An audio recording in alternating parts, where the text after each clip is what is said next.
Hey, I'm Akira and let's talk science. Science, the journal, reports scientists are learning how to cryopreserve living tissues, organs, and even whole organisms, then bring them back to life. And this is what I want to talk today about. Cryopreservation. Sounds fancy, right? So apparently there is a branch of biology, cryobiology.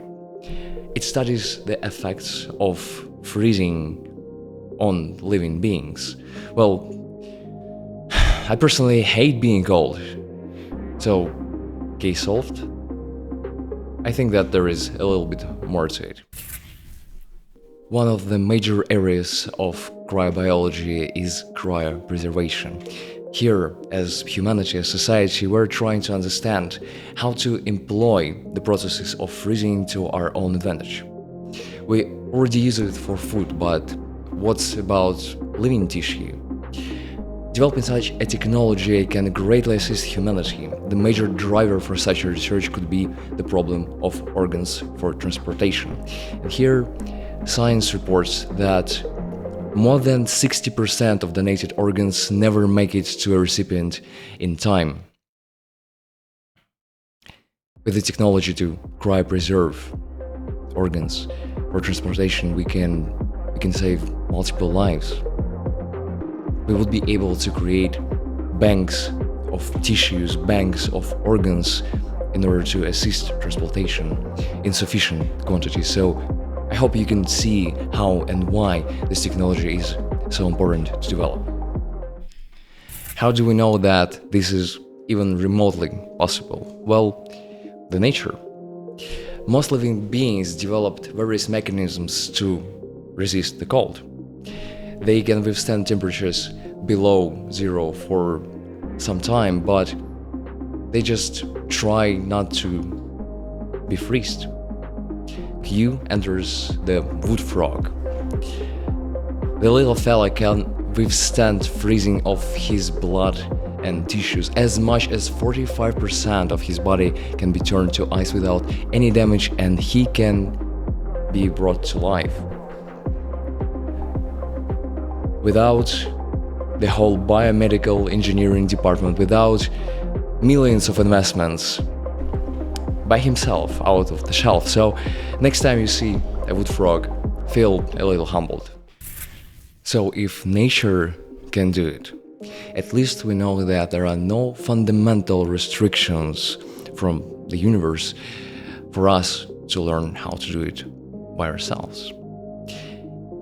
It means we might be able to develop that technology, though there is a significant barrier to cryopreservation.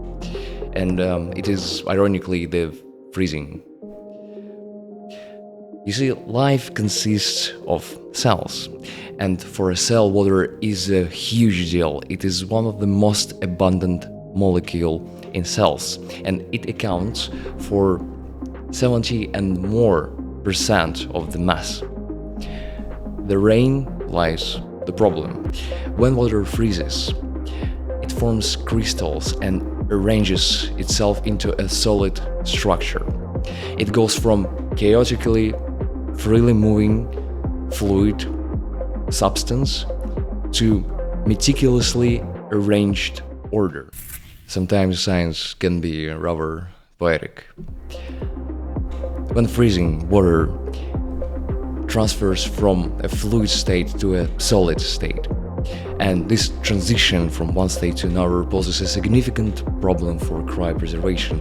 Imagine all that water in a living cell starting arranging itself in a solid structure and growing ice crystals. These crystals, they can rupture tissues and puncture the cell, causing structural damage and leading to eventual death. This is why ice is the main barrier to cryopreservation.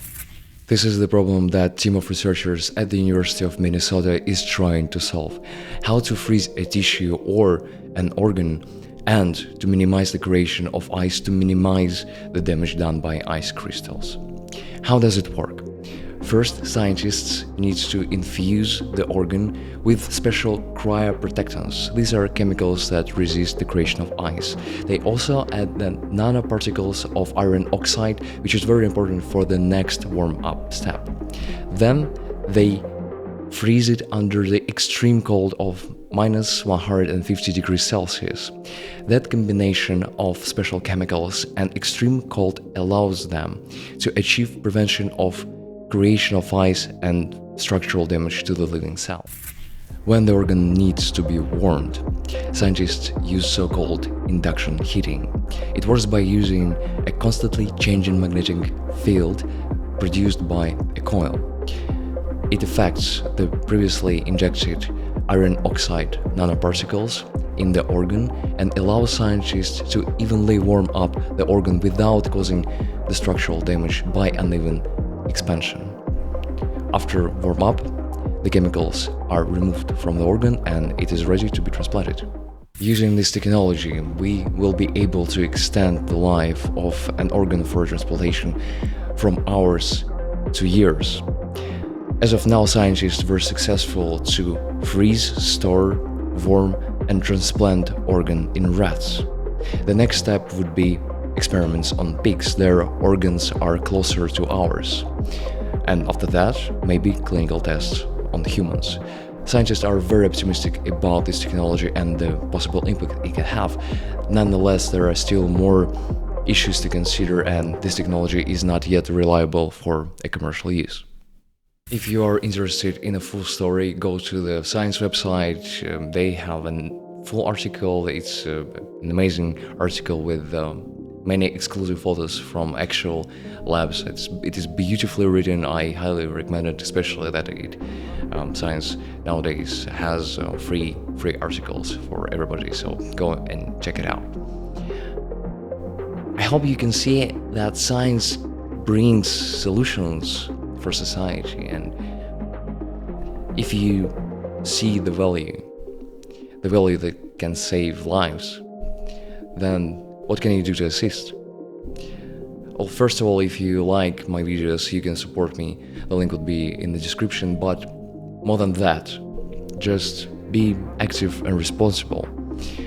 Encourage and support scientists and engineers, for they create our world. Donate to science, take part in any scientific projects that you're aware of, and most importantly, wisely choose your representatives, your politicians, so they would assist technological progress and will not be a barrier to it.